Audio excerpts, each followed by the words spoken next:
Hola, mi nombre es Noé Epsilon Rodríguez Hernández, alumno del segundo semestre de la licenciatura en Derecho por la Universidad Nacional Autónoma de México a distancia. En esta ocasión daré cuenta a mi discurso titulado La corrupción política en México. Recuerdo que durante el primer semestre, al cursar el seminario Ser Universitario y la Cultura de la Legalidad, estudiamos el concepto de corrupción y de acuerdo a la Auditoría Superior de la Federación se define de la siguiente manera: el abuso de poder que alguien posee para beneficio propio. Para dar contexto, enunciaré los siguientes ejemplos. Para nuestro expresidente Enrique Peña Nieto, la corrupción es un asunto cultural.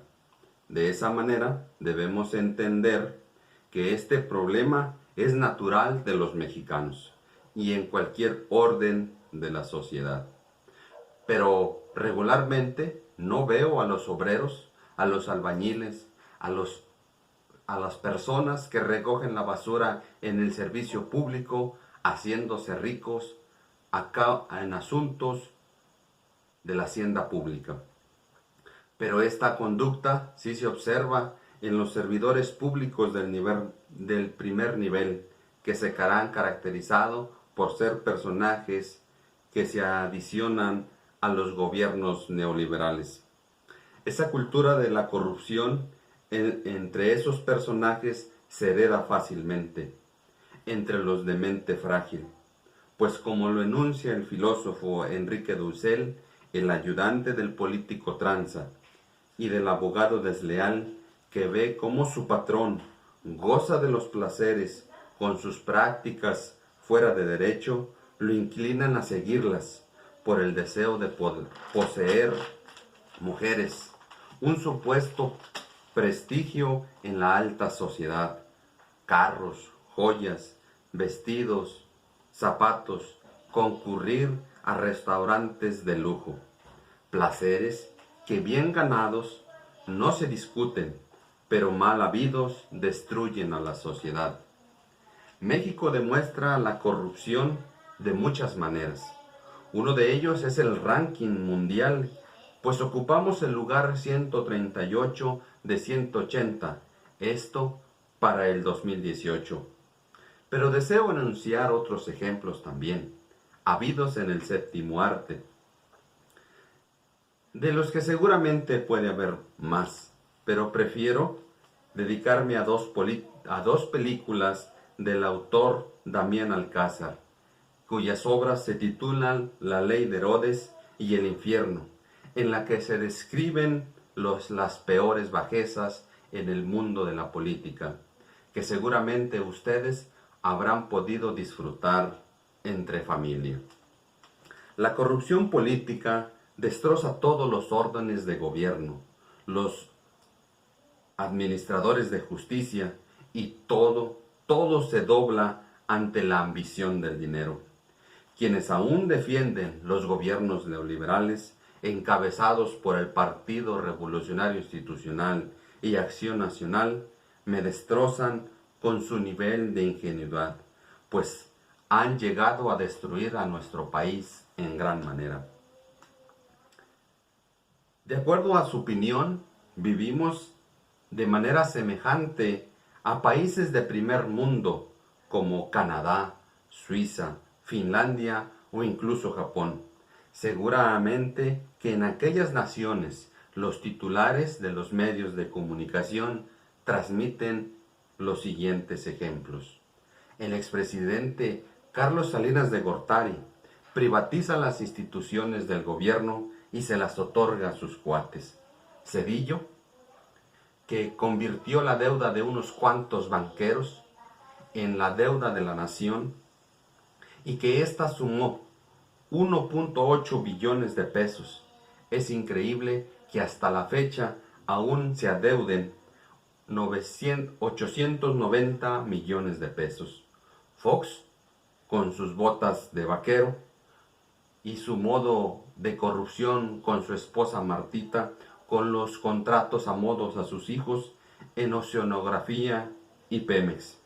Felipe Calderón es un ejemplo también grandioso, con la estela de luz, que no sé para qué sirve al pueblo, en provecho del pueblo mexicano, pero para esta obra se destinaron 1.304 millones de pesos, en los cuales estaba incluido el buffet para la inauguración. ¿Y qué decir de la refinería de Calderón, donde únicamente se construyó una barda con un costo total de 620 millones de dólares? Enrique Peña Nieto se lució junto a sus secuaces. Ya lo dijo bien Santiago Nieto en el programa televisivo de la UNAM, El Chamuco y los hijos del Averno, que el gobierno de Enrique Peña Nieto superó a todos los anteriores en corrupción. Ejemplo de ello, el huachicol, una pérdida anual de 100,000 millones de pesos, pérdidas que superaron a los gobiernos de Fox y Felipe Calderón. Obredech, sobornos a altos funcionarios, como si el sueldo que recibieran de la patria no les fueran suficientes. La cruzada contra el hambre. Ya lo dijo Páez Varela, expresando en su medio de comunicación en Sin embargo al aire, ¿cómo es posible que se roben el dinero de los más pobres y de los que tienen hambre? La Auditoría Superior de la Federación ha demostrado que una cantidad de 1.323 millones que eran destinados para la comida de los más pobres fueron facturados en gorras y playeras a sobreprecio. Pero no se queda ahí todo lo de Enrique Peña Nieto. Está el Aeropuerto Internacional de la Ciudad de México, con un sobrecosto de 305,000 millones de pesos, sin olvidar que esta obra faraónica sería entregada para el 2026 y que fue construida en el peor lugar del país, sobre un lago.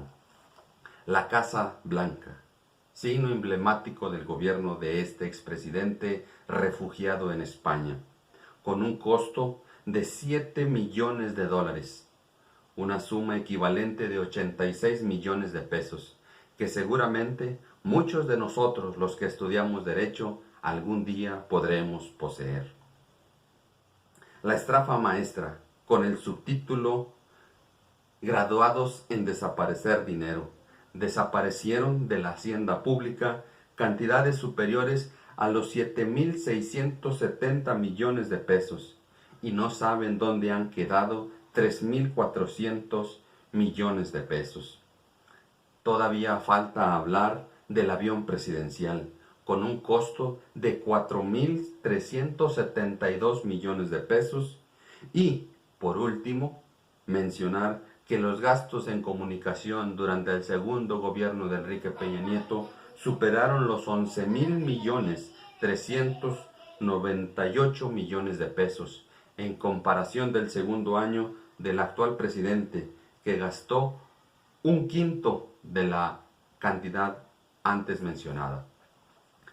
De esta manera, es comprobable que la corrupción en México es una de las causas de este gran retraso. Los invito, compañeros, a que reflexionemos en torno de este asunto de prioridad, que seamos apegados a derecho, que nos conduzcamos siempre con verdad y nunca bajo el amparo del dinero, que nuestras manos siempre estén limpias, que nuestro corazón sea limpio y que nuestra mente se conduzca hoy y siempre con la verdad. Gracias.